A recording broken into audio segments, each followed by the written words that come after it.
melupakan arah ibadah. Coba. Dari aspek mana Kristen lebih bagus keagamaannya daripada Islam? Dari bentukan, dari arah ibadah saja umat Islam itu cuma satu. Begitu indahnya. Andai saja ada ini naik ke atas, pakai teropong lihat ke bumi, begitu umat Islam kemudian sujud, menghadap ke satu titik, maka seluruh dunia akan sujud terlihat dengan nyata. Indah sekali. Allahu Akbar. Serentak. Dari timur sampai ke barat.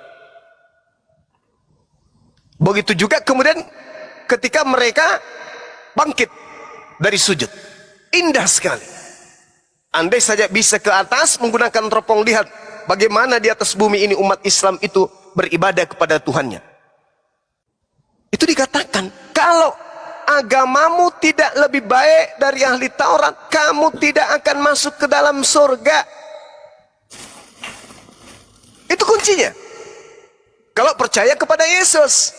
Yang bahaya kalau nggak percaya. Kalau tidak mendengar Yesus, itu bahaya. Karena Yesus mengatakan, aku mengenal pengikutku, pengikutku mengenal aku. Yohanes 10 nomor 27. Mereka mendengarkan aku dan mengikuti aku. Mendengarkan berarti apa yang Yesus katakan itu harus diaminkan.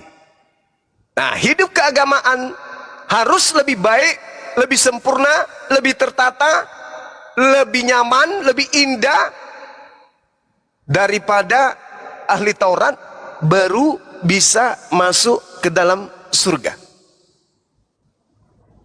Coba kita ke masjid. Besok hari Dinda Andreas ini udah tahu. Begitu masuk ke masjid, imam mengatakan Allahu Akbar, makmum serentak. Tak ada pejabat, dia belakangan datang dikasih tempat, dia nggak ada. Siapapun yang duluan, dialah yang di hadapan Tuhan lebih dulu di barisan depan. Pejabat apapun kalau datang belakangan, tetap aja di belakang. Apalagi kalau sudah berjalan sholat, gak boleh diganggu. Nah, masuk ke gereja, yang duduk paling depan, walaupun pengkhotbah sedang berkhotbah, atau pengkhotbahnya lagi nyanyi, atau jemaatnya lagi nyanyi, begitu masuk presiden, pasti sambil nyanyi kah, sambil khotbah kah, tetap aja presiden meluncur ke depan. Coba ke masjid, temukan masjid, lihat di sana kumpulan orang-orang barisan bawah, kalangan bawah lagi sholat, sementara sholat rakaat pertama, rakaat kedua, rakaat ketiga, keempat, atau rakaat berapapun itu, begitu presiden Indonesia masuk, dia nggak boleh masuk sampai tembus ke barisan paling depan, nggak bisa. Barisan kedua, dia harus berada di barisan terakhir. Itu Islam. Jadi di mata Tuhan tak kenal pangkat. Yang dikenal itu adalah ketakwaan, hati, kalbu. Siapa yang lebih dulu berada di masjid, salat mereka haram hukumnya diganggu salatnya. Siapapun yang datang, meski seorang presiden sekalipun, tak boleh. Seorang presiden harus paling belakang berdiri, meskipun dia 01 di negara ini. Itu di Islam. Betapa indahnya itu. Artinya di mata Tuhan semua manusia itu sama. Tapi coba jujur aja, di gereja gimana? Kalau ada orang yang kaya, atau ada orang yang dihormati, atau ada tokoh agama, atau tokoh pemerintahan dan seterusnya, begitu lagi ibadah masuk mereka, sudahlah, jemaat yang biasa disuruh lengser, minggir, beliau di depan. Kalau di Islam itu tak dikenal. Nah, inilah Yesus katakan, jika hidup keberagamaanmu tidak lebih baik dari ahli Taurat,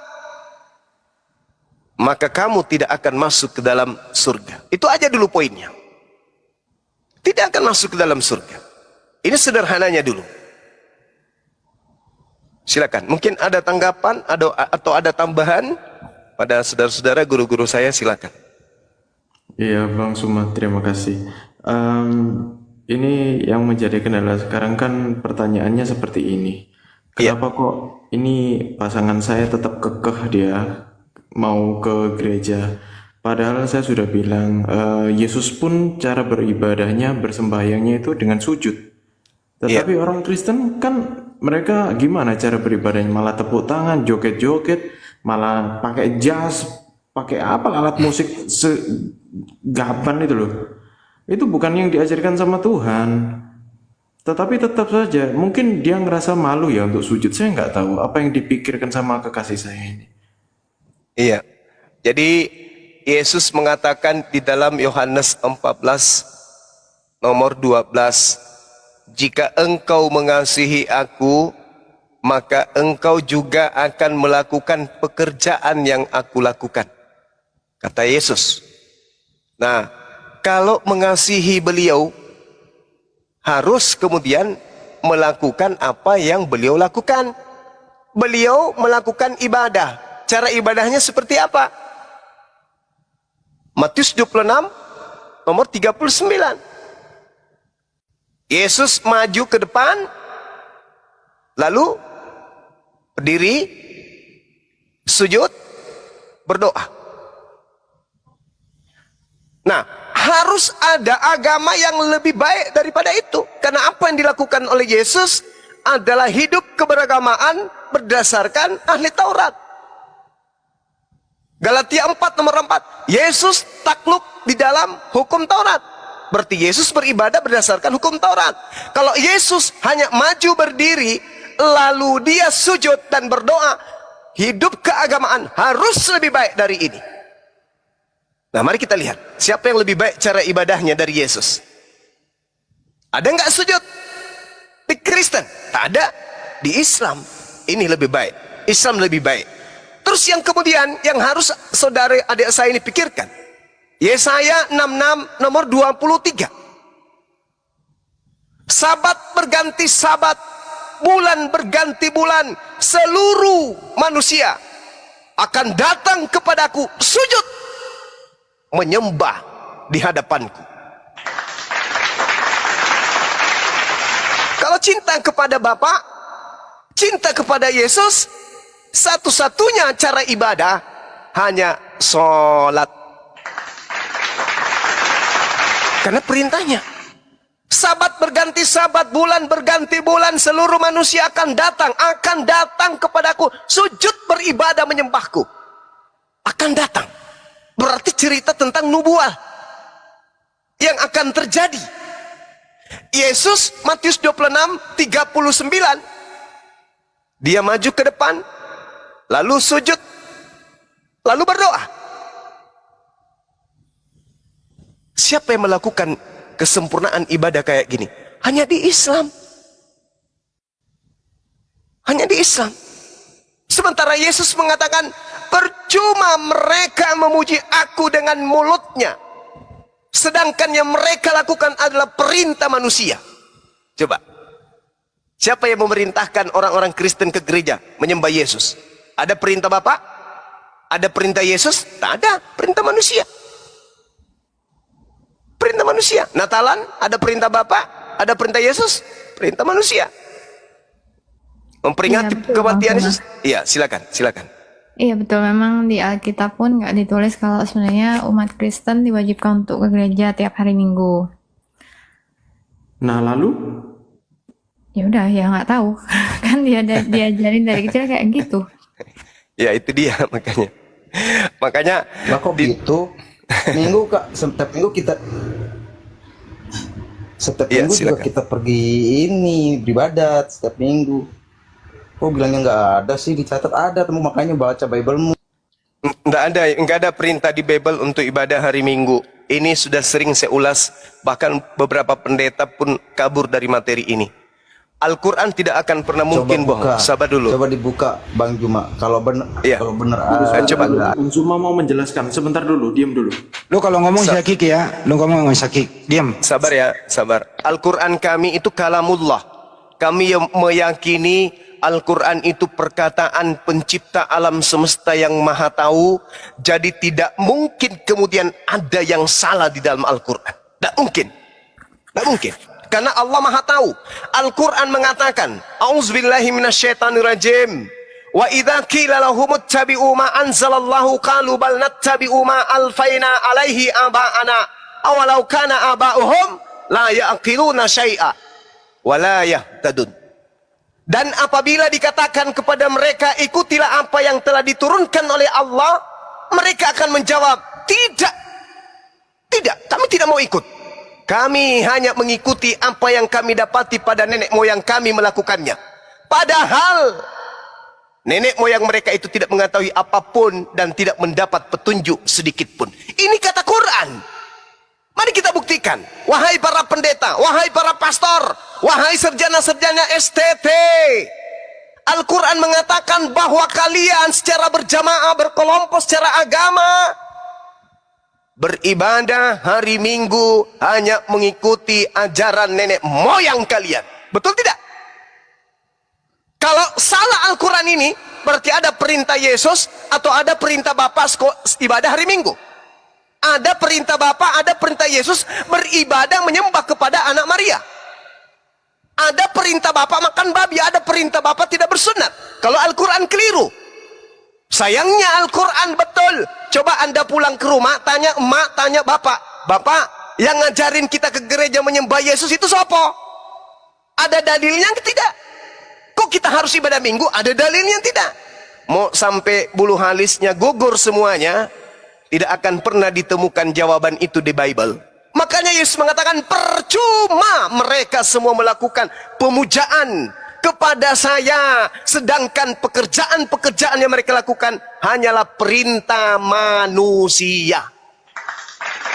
Nah, kalau Al-Quran salah, Nabi Muhammad salah, tolong tunjukkan dalilnya ibadah Minggu di dalam Bible. Ayo. Tidak akan ada. Lalu dari mana baginda Rasulullah Muhammad SAW tahu? Dia tidak pernah baca kitab Ibrani, dia tidak pernah baca kitab Aramaik, dia tidak pernah baca kemudian kitab Yunani. Kok dia bisa tahu? Artinya ini adalah pesan ilahi yang maha melihat dan yang maha mengetahui, menyampaikan wahyunya kepada beliau, sampaikan kepada manusia bahwa di luar Islam yang melakukan ibadah itu bukan perintah Tuhan, tapi hanya mengikuti kebiasaan nenek moyang mereka, di mana nenek moyang mereka kalau ditanya pun bingung. Ini fakta real. Makanya umat Islam itu susah untuk dimurtadkan bagi mereka yang paham Quran. Orang yang tidak paham Quran aja yang murtad. Tapi yang paham Quran tidak mungkin. Karena fakta real, terlihat, realita, nyata, fakta. Al-Quran itu terjabar dengan sendirinya.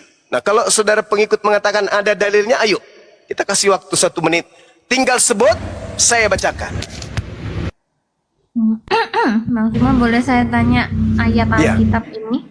Silakan. Saya kan buka Yohanes 3 ayat 17 sampai 18. Iya. Sebab Allah mengutus anaknya ke dalam dunia bukan untuk menghakimi dunia, melainkan untuk menyelamatkannya oleh Dia. Barang siapa percaya kepadanya, ia tidak akan dihukum. Barang siapa tidak percaya, ia Iya. telah berada di bawah hukuman, sebab ia tidak percaya dalam nama anak tunggal Allah. Bisa tolong dijelaskan nggak kenapa di Bible ditulis kalau kita tidak percaya kepada anak tunggal Allah, kita berada di bawah hukuman. Oke, baik. Jadi di Islam itu hanya ada hanya ada satu nabi yang kemudian diceritakan lahir tanpa ayah. Kami menyebutnya Nabi Isa, saudara Kristen menyebutnya Yesus, orang Yahudi menyebutnya Yesua. Sekarang ketika adik saya ini membawa Yohanes 3, barang siapa yang tidak percaya, itu kecaman. Kalau tidak percaya kepada Yesus, maka orang itu tidak memperoleh hidup yang kekal. Malah dia akan mati di dalam dosanya. Itu diterangkan di dalam Yohanes 3, nomor 16 juga ada. Nah, sekarang ketika Yesus berkata, Matius 15, nomor 24, Aku diutus hanya kepada domba-domba yang sesat dari umat Israel. Pertanyaan muncul, siapa yang percaya ucapan Yesus ini? Islam atau Kristen? Kristen. Enggak mungkin. Kalau Kristen percaya Yesus diutus hanya kepada domba yang hilang dari umat Israel, maka Kristen tidak akan mungkin menyembah Yesus dan mengaku sebagai pengikut Yesus. Justru orang Kristen percaya bahwa Yesus itu diutus untuk dunia. Sementara Yesus mengaku, Matius 15 nomor 24, aku diutus hanya kepada domba yang sesat dari umat Israel. Kami umat Islam percaya kalau dia itu adalah nabi yang diutus untuk Bani Israel. Wa isqala Isa bin Maryam, ya Bani Israel, inni Rasulullahi ilaikum. Kami percaya itu. Nah, saudari tadi membawa Yohanes 3. Barang siapa yang percaya kepada Yesus, kami percaya. Umat Islam percaya dia adalah utusan kepada Bani Israel. Tolak ukurnya di mana? Yohanes 11 nomor 42. Coba kita baca. Aku tahu bahwa engkau selalu mendengarkan aku, tetapi oleh karena orang banyak yang berdiri di sini mengelilingi aku, Yesus mengatakannya supaya agar mereka percaya bahwa engkaulah yang telah mengutus aku. Berarti Yesus mau dipercaya kalau dia itu adalah utusan Tuhan. Umat Islam tak ada kemunafikan. Sekali umat Islam beriman Isa adalah utusan Tuhan, tak akan pernah berubah sampai hari kiamat. Dia adalah utusan Tuhan. Kalau Kristen beda. Wahai saudara Kristenku, ya Bang Suma, percayakah Anda Yesus itu utusan Tuhan? Oh, percaya kali pun. Mari kita buktikan kemunafikan dan kebohongan mereka. Masuk ke gereja hari Minggu, yang mereka sembah siapa? Yesus. Mereka menyebut Bapa, mereka menyebut Roh Kudus, tapi endingnya Yesus. Pasti Yesus yang mereka sembah. Padahal Yesus mau nggak dipercaya sebagai Tuhan? Tak ada. Yohanes 11:42. Aku tahu bahwa engkau selalu mendengarkan aku, tetapi oleh karena orang yang banyak berdiri di sini mengelilingi aku mengatakannya kepada mereka agar supaya mereka percaya, agar supaya mereka percaya, agar supaya mereka percaya bahwa engkaulah yang telah mengutus aku. Aku bukan utusan setan, aku bukan utusan Romawi, aku bukan utusan Yunani, tapi aku adalah utusan Sang Pencipta alam semesta. Goyang enggak iman Islam di situ? Enggak. Tetap aja umat Islam mengatakan, memang betul kok. Dia yang datang lahir tanpa ayah dari seorang perawan yang diberi hikmat Injil, kami yakini sepenuh hati beliau adalah Rasul utusan Allah. Berarti yang memperoleh hidup menurut Yohanes 3 umat Islam dong ya. Kenapa saya katakan begitu? Karena di dalam 2 Yohanes 1 nomor 7, pembohong itu, penipu itu, penyesat itu adalah mereka yang pergi ke seluruh dunia yang tidak percaya bahwa Yesus datang sebagai manusia. Kalau orang Kristen ditanya, saudara Kristen, ya paman, percaya enggak kalau Yesus itu manusia? Oh, percaya kali. Percayanya kayak mana? Oh, sampai ke langit ke-7 percaya kami. Mari kita lihat. Diam-diam kita ngintip di gereja hari Minggu. Oh, Tuhan Yesusku yang baik. Yeay. Tanya percaya dia datang sebagai manusia, kok jadi Tuhan? Berarti munafik. Munafik. Mulut berkata Yesus manusia, tapi hatinya, kalbunya, imannya, kepercayaannya, Yesus adalah Tuhan. Yang kayak gini masuk surga? Gak mungkin. Orang munafik tak ada surga baginya. Pembohong. 2 Yohanes 1 nomor 7. Siapakah penyesat itu? Siapakah pembohong itu? Siapakah kemudian antikristus itu? Dia yang pergi ke seluruh dunia, yang tidak mengaku Yesus Kristus datang sebagai manusia. Hanya umat Islam yang teguh pendirian terhadap itu. Nah, bagaimana dengan imannya umat Islam ketika Yesus mengatakan hidup kekal itu adalah mereka mengenal engkau satu-satunya Tuhan yang benar dan mengenal Yesus yang kau utus. Ingat Adinda, Yesus datang bukan kepada Roma, bukan datang kepada Indonesia. Yesus datang kepada Yahudi. Yahudi adalah umat Yesus di mana Yesus diutus.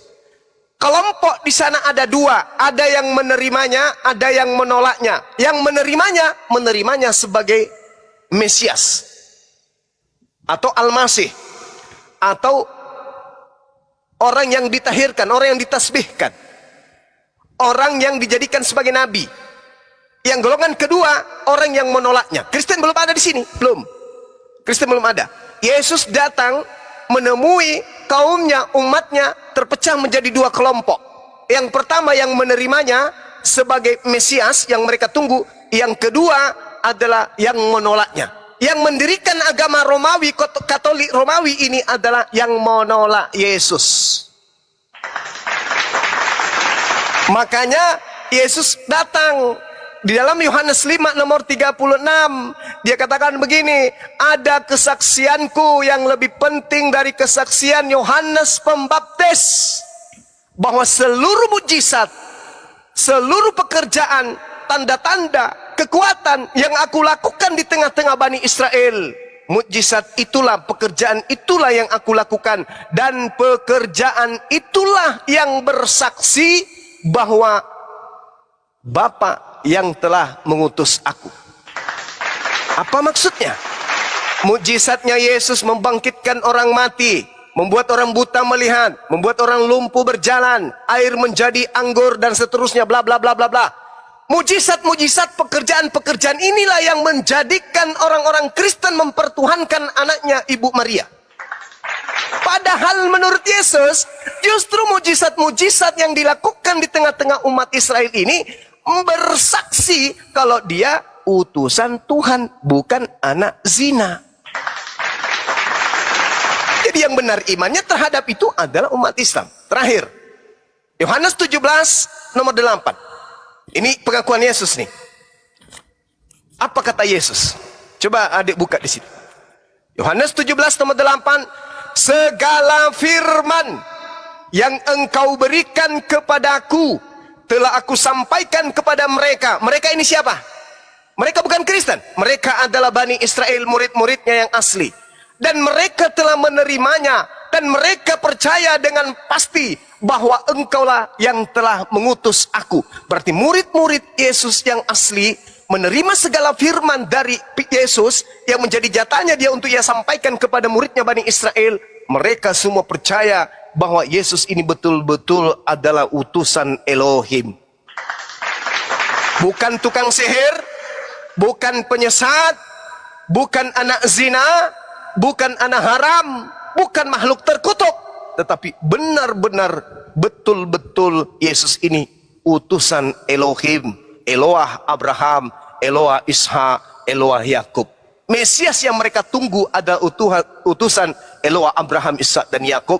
Dia benar-benar orang yang mereka tunggu. Tapi mereka tolak. Makanya tadi Yeremia 28 nomor 9, apabila Nabi itu bernubuat tentang damai sejahtera, dan apabila nubuatannya itu sudah digenapi, barulah mereka percaya, barulah mereka tahu bahwa ternyata Nabi itu benar-benar utusan Tuhan. Saya kira jelas, Dinda, kalau apa yang saya sampaikan ini dipakai ditelaah akal kita untuk memahami dan mengimani. Demikian. Silakan yang lain. Atau masih ada pertanyaan? Terima kasih atas penjelasannya Bang Suma. Mungkin itu Baik. dulu yang saya tanyakan ya. Siap. Terima kasih banyak. Sama-sama. Jadi nanti disiapkan aja pertanyaan Dinda, karena kenapa? Jarang laki-laki sebelum menikahi wanita itu memperhatikan keselamatan akhiratnya. Orang Kristen saya bisa taruhan. Ini tantangan buat orang Kristen se-Indonesia lah ya. Tolong tunjukkan di dalam Bible bahwa pernikahan yang diikat di gereja itu akan sampai sehidup semati ke surga. Ini tantangan. Kalau ada pendeta pastor yang bisa membuktikan bahwa di dalam Bible ada ikatan suami istri sampai ke surga, maka saya berhenti menjadi apologet. Hanya di Islam dikatakan oleh Allah, sang suami harus menjaga dirinya dan istrinya dan anak-anaknya. Ya ayyuhalladzina amanu ku anfusakum wahlikum nara. Wahai orang-orang beriman, peliharalah dirimu dan keluargamu dari api neraka. Berarti seorang suami yang baik, calon suami yang baik adalah dia yang menginginkan bersama, bukan hanya sampai dunia ini saja. Berapa usia kita?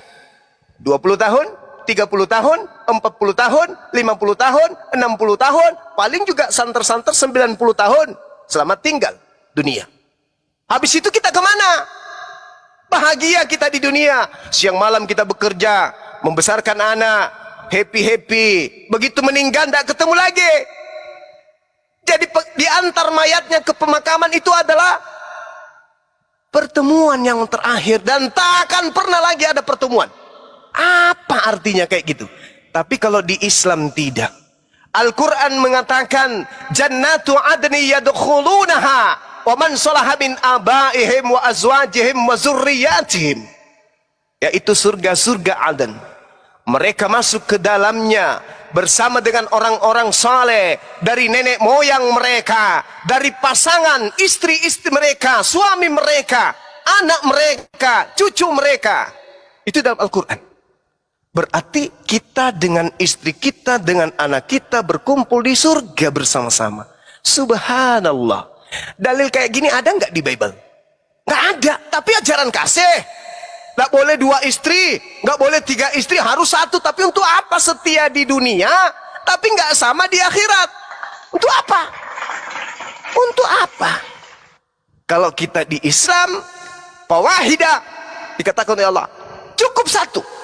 Dan tak ada dalil di dalam selain Al-Quran yang mengatakan istri itu cukup 1. Hanya di Al-Quran. Di Bible tidak ada. Saya boleh taruhan dengan pendeta. Sudah berapa banyak pendeta yang saya tantang. Tunjukkan dalilnya. Laki-laki wajib hukumnya beristri 1 dalam Bible. Bahkan saya bisa menunjukkan fakta akurat bahwa Yesus mengajarkan poligami baik di dunia maupun di surga. Saya bisa buktikan dalilnya itu. Tetapi kalau dikatakan cukup 1 istri, itu tak ada. Di Bible itu tak ada. Ada perintahnya cukup 1 istri. Tapi itu untuk imam. Bukan untuk jemaat. Nah, hanya di Islam. Jadi, adinda, Anda mencari seorang laki-laki yang memperhatikan akhirat. Saya rasa itu sulit.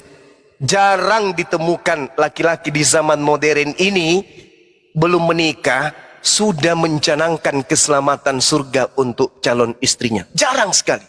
Jadi kalau belum beristri saja, dia sudah mencintai kita dunia dan juga kehidupan berikutnya. Bagaimana kalau sudah menikah? Ini Islami kali keluarganya pasti. Anak-anaknya menjadi anak-anak yang soleh dan soleha pastinya. Subhanallah. Jarang kita temukan itu terjadi. Jadi di Islam, kewajiban suami menjaga keluarganya di dunia, menjaga keluarganya di akhirat. Islam bersama dengan istrinya, bersama dengan suaminya, bersama dengan ayah, ibu, kakek, cucu, dan seterusnya masuk bersama-sama ke surga. Hidup berkeluarga di sana. Sedangkan kalau Kristen, ada yang lucu nih. Saya tanya sama seorang pendebat Kristen. Saudara, ya, kamu cinta istrimu? Cinta kali pun. Sampai kapan? Sampai dunia memisahkan kita. Cuman segitu aja? Iya. Kalau dia duluan meninggal, terus kamu pasti rindu kan? Saat-saat bersama, saat-saat susah, saat sulit, tertawa bersama. Kamu rindukan keadaan itu? Ya. Apakah itu akan terulang? Enggak. Enggak lagi. Jadi enggak ketemu lagi nanti? Enggak. Karena kami sudah berbentur roh. Jadi buat apa? Kalau di Islam kagak. Islam rumah tangga yang ada di dunia akan terus dalam kehidupan surga. Bersama dengan pasangan-pasangan kita. Dengan anak-anak kita. Subhanallah. Dan di Islam sudah ada jaminan surganya. Kalau di Kristen ditanya, wahai saudara Kristenku, ada nggak jaminan surga buat Kristen dari Yesus? Tak ada. Tidak akan ada ditemukan. Bahkan jaminan neraka untuk Kristen itu ada. Di mana jaminan neraka untuk Kristen? Tertulis.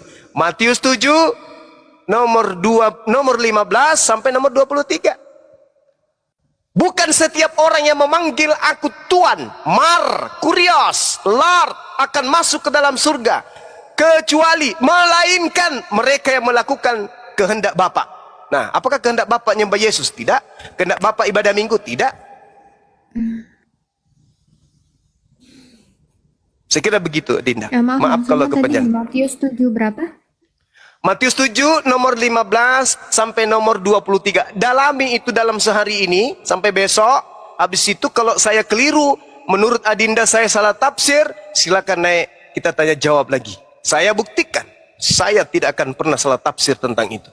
Kristen memang diwariskan neraka. Saya pastikan itu ya dan yes. Baca Matius 7 nomor 15 sampai nomor 23.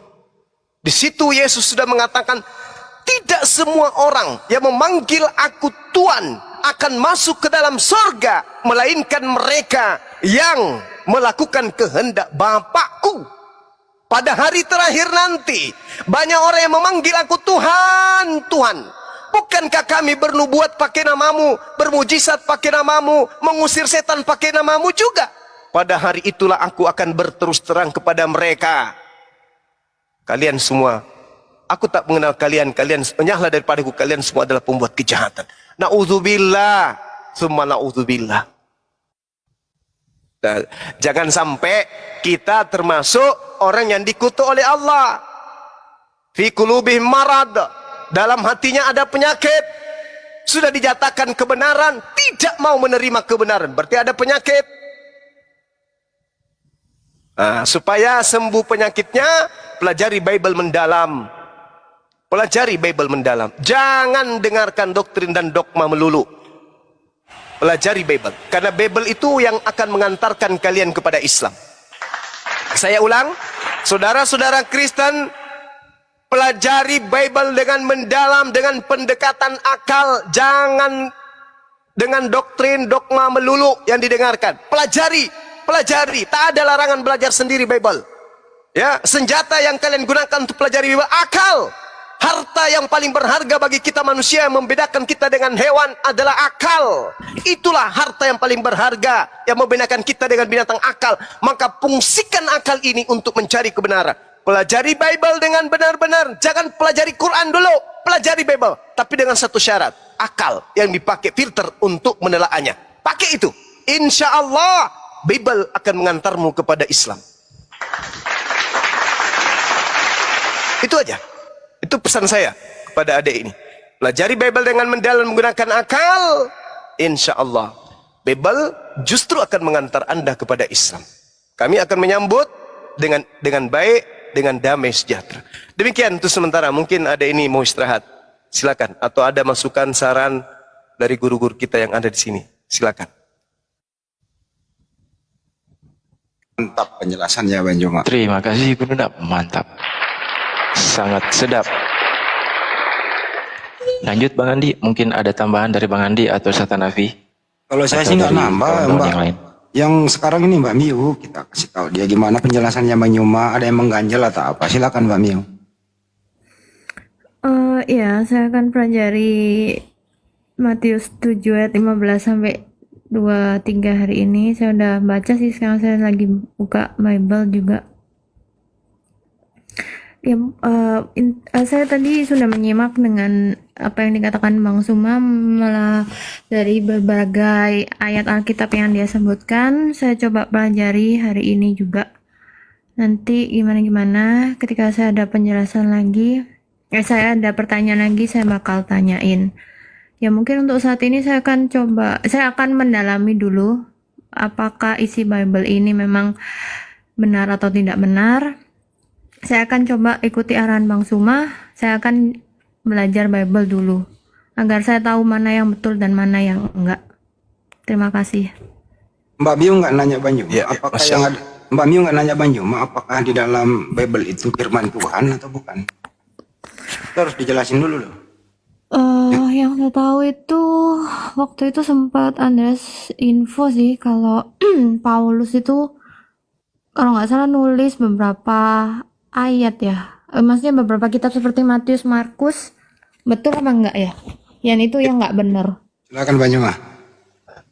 Jadi gini, Nabi Musa yang kita imani dan kita percayai menerima kitab melalui malaikat. Al-Quran menyatakan itu, dan juga Torah menyatakan itu, dan kemudian digenapkan kisah para Rasul 7. Kita beriman kepada itu. Kristen, Yahudi, Islam beriman kepada keadaan itu. Nabi Musa menerima kitab Taurat. Nah, sekarang permasalahannya adalah Nabi Muhammad menerima Al-Quran juga dari pernyataan Rohul Kudus, Malaikat Jibril. Lukas, Markus, Matius, Yohanes itu tidak ada pernah datang kemudian kepada mereka, jangan malaikat, Yesus. Kepada penulis Lukas, Yesus tak pernah datang. Kepada penulis Markus, Yesus tak pernah datang. Kepada penulis kitab Yohanes, Yesus tidak pernah datang kepada dia. Begitu juga Matius. Penulis-penulis 4 kitab kanonik ini, itu bukan murid Yesus. Dan saya bisa buktikan melalui Bible itu sendiri. Apalagi Paulus. Paulus menuliskan 13 buku. Dan ada satu buku di dalam iman Kristen, yaitu Ibrani, yang sampai hari ini, bahkan sampai kiamat, tidak diketahui siapa penulisnya. Itu masalah besar itu. Masalah besar. Yaitu kitab Ibrani. Kitab Ibrani ini tidak ditahu siapa penulisnya. Sampai hari ini. Sebuah agama, ada sebuah kitab, masuk ke dalamnya, tidak ditahu penulisnya. Sedangkan yang ketahuan penulisnya seperti Lukas, Markus, ini dua ini ketahuan penulisnya. Paulus ketahuan juga. Petrus tidak ditahu siapa penulisnya. Secara tradisi dikatakan Petrus, tapi saya yakin itu bukan Petrus. Kenapa? Karena isinya ditujukan kepada non-Yahudi. Sementara Petrus diutus bukan kepada non-Yahudi. Bahkan Paulus sendiri mengakui, Galatia 2 nomor 8. Petrus diutus untuk orang-orang bersunat. Berarti 1 Petrus, 2 Petrus bukan tulisan Petrus. Kemudian apa lagi? Yohanes. Yohanes ini bukan tulisan murid Yesus. Yohanes Zebedeus, bukan. Kitab Matius juga bukan tulisan Matius, Lewi, murid Yesus, bukan. Untuk membuktikan bahwa Matius bukan tulisan murid Yesus, baca Matius 9 nomor 9. Untuk membuktikan bahwasanya Yohanes bukan tulisan Yohanes anak Zebedeus, baca Yohanes 21 nomor 24 nomor 25. Ketahuan, terungkap semuanya. Sedangkan